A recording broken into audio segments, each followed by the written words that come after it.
Assalamualaikum warahmatullahi wabarakatuh. Perkenalkan, kami dari kelompok 5 ingin bahas hasil diskusi dari kelompok kami tentang Pancasila sebagai etika politik. Sebelumnya, saya akan memperkenalkan anggota kelompok saya terlebih dahulu, yaitu yang pertama Muhammad Akmal Wahyudin, yang kedua Dwi Nur Karimah, yang ketiga Rika Sabi Jafar, yang keempat Nur Anissa, yang kelima Hasriani Hafid.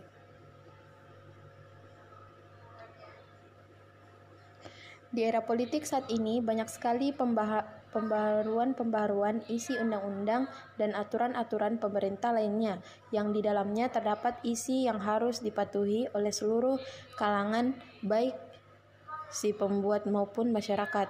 Namun, dalam kenyataannya, aturan-aturan tersebut hanya ampuh untuk mendikte kita sebagai kalangan masyarakat, sedangkan para pegawai pemerintah atau pejabat cenderung acuh atau bahkan tak mau tahu, hingga bermunculan kasus-kasus memalukan yang kian marak diperbincangkan baru-baru ini. Salah satunya adalah korupsi yang seakan menjadi rahasia umum, dan bagaimana pemerintah dan aparat hukum dalam menyikapinya.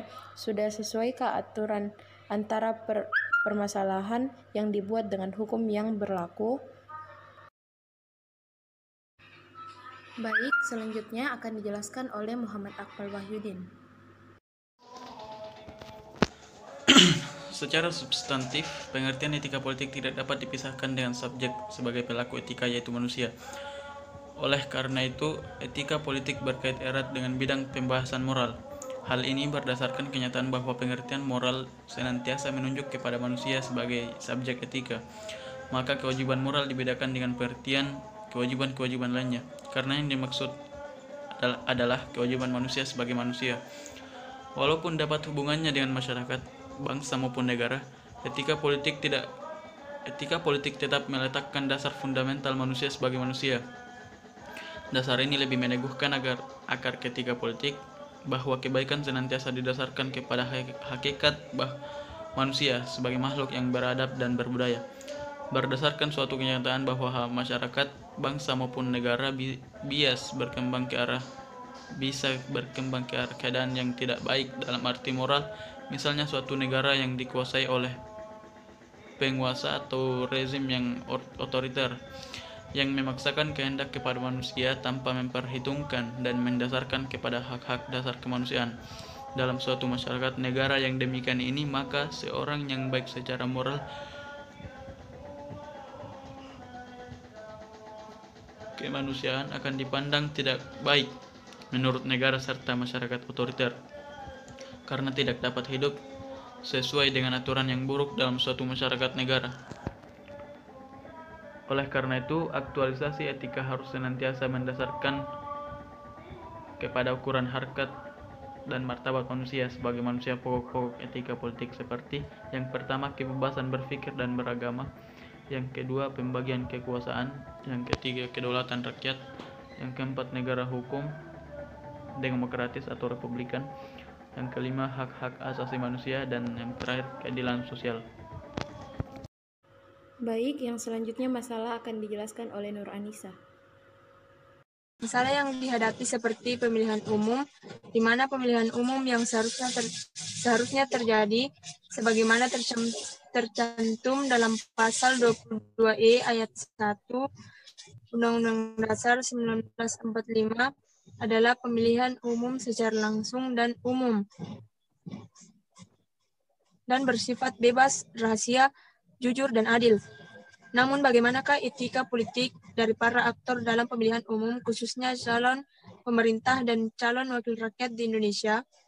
Pemilihan umum di Indonesia merupakan arena pertarungan aktor-aktor yang haus akan popularitas dan kekuasaan.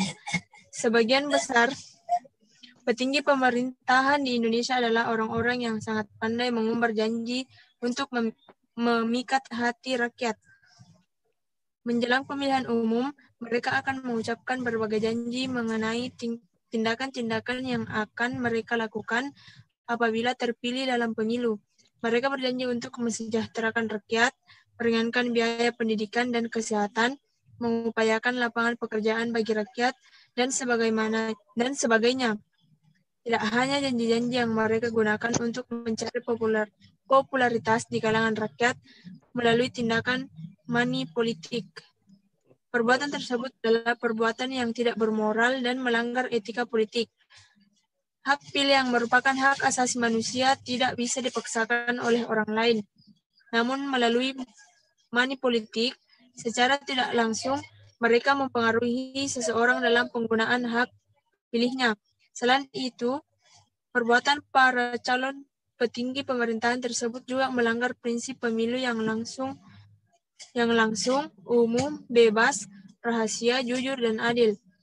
Tindakan mempengaruhi hak pilih seseorang merupakan perbuatan yang tidak jujur, karena jika rakyat yang dipengaruhi tersebut mau memilihnya pun hanya atas dasar penilaian yang subjektif, tanpa memandang kemampuan yang dimiliki oleh calon tersebut.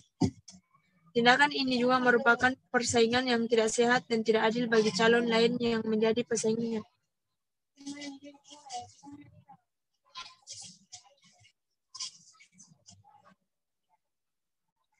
Apabila calon petinggi pemerintahan yang sejak awal sudah melakukan persaingan tidak sehat tersebut berhasil menduduki jabatan pemerintahan, tentu sangat diragukan apakah ia dapat menjalankan pemerintahan yang bersih atau tidak.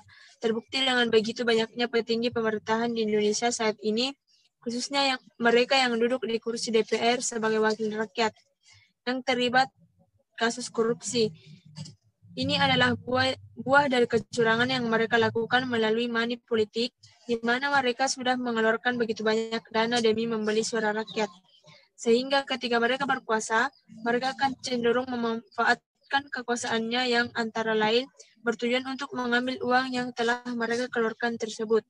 Tidak hanya korupsi, sikap atau perilaku keseharian para wakil rakyat tersebut juga tidak menunjukkan etika politik yang baik sebagai seseorang yang seharusnya mengayomi dan menjadi penyambung lidah rakyat demi mencapai kesejahteraan rakyat. Mereka kehilangan semangat dan tekad untuk membela rakyat yang bertujuan pada tercapainya kesejahteraan rakyat yang mereka ungkapkan ketika masih menjadi calon wakil rakyat. Mereka kehilangan jati diri sebagai seorang pemimpin dan justru menyalahgunakan kepercayaan rakyat terhadap mereka demi kepentingan pribadi dan kelompok. Terbukti banyak anggota DPR yang menginginkan gaji tinggi, adanya berbagai fasilitas dan sarana yang mewah yang semuanya itu menghabiskan dari dana dari rakyat dalam jumlah yang tidak sedikit. Hal ini sebanding dengan apa yang telah mereka lakukan, bahkan untuk sekadar rapat saja mereka tidak menghadiri dan hanya titip absen. Atau mungkin hadir namun tidak berpartisipasi aktif dalam rapat tersebut. Sering diberitakan ada wakil rakyat yang tidur ketika rapat berlangsung. Oke, selanjutnya solusi akan dijelaskan oleh Hasriani Hafid. Baik, selanjutnya saya akan menjelaskan tentang solusi. Proses demokrasi mengalami kemunduran dikarenakan ketidakmampuan pemerintah yang berkuasa melakukan perubahan sosial, politik, dan ekonomi sesuai dengan tuntutan rakyat, terutama yang menyangkut kepentingan dan perbaikan nasib masyarakat miskin. Kondisi perekonomian makin tidak menentu, pengangguran dan orang miskin semakin banyak. Permasalahan-permasalahan demokrasi yang terjadi di Indonesia ini harus segera ditangani karena sudah mencapai titik kritis. Apabila dibiarkan tanpa adanya upaya penyelesaian, demokrasi di Indonesia akan mati, dan negara Indonesia justru mengarah pada negara dengan pemerintahan yang otoriter. Kedaulatan rakyat tidak lagi berlaku. Aspirasi rakyat melalui kebebasan pers terlalu dibatasi. Bahkan lembaga yang bertugas sebagai penyampaian aspirasi rakyat seperti DPR dan partai politik telah beralih fungsi menjadi lembaga yang menjadi rumah bagi pihak-pihak yang menginginkan popularitas, kekuasaan, dan kekayaan. Masyarakat sipil tumbuh tetapi tidak disertai dengan ketertiban sosial dan keberadaban masyarakat yang seakan-akan tidak dianggap. Hal ini tercermin dari model pemberantasan korupsi, tebang pilih yang syarat dengan kepentingan di kalangan elit politik, demokrasi yang tidak memberi makna apa-apa bagi bangsanya. Oke, baik, yang terakhir yaitu kesimpulan akan dijelaskan oleh Rika Sabi Jafar. Selanjutnya kesimpulan. Berdasarkan pembahasan, mengenai materi kami dapat disimpulkan bahwa demokrasi merupakan alat yang dapat digunakan untuk mewujudkan kebaikan bersama atau masyarakat dan pemerintahan yang baik. Kebaikan dari sistem demokrasi adalah kekuasaan pemerintah berasal dari rakyat, baik secara langsung maupun perwakilan. Etika politik adalah perilaku seseorang dalam melakukan kegiatan dalam suatu sistem politik yang menyangkut proses menentukan tujuan-tujuan dari sistem itu dan melaksanakan tujuan-tujuan itu. Secara substantif, pengertian etika politik tidak dapat dipisahkan dengan subjek sebagai pelaku etika, yaitu manusia.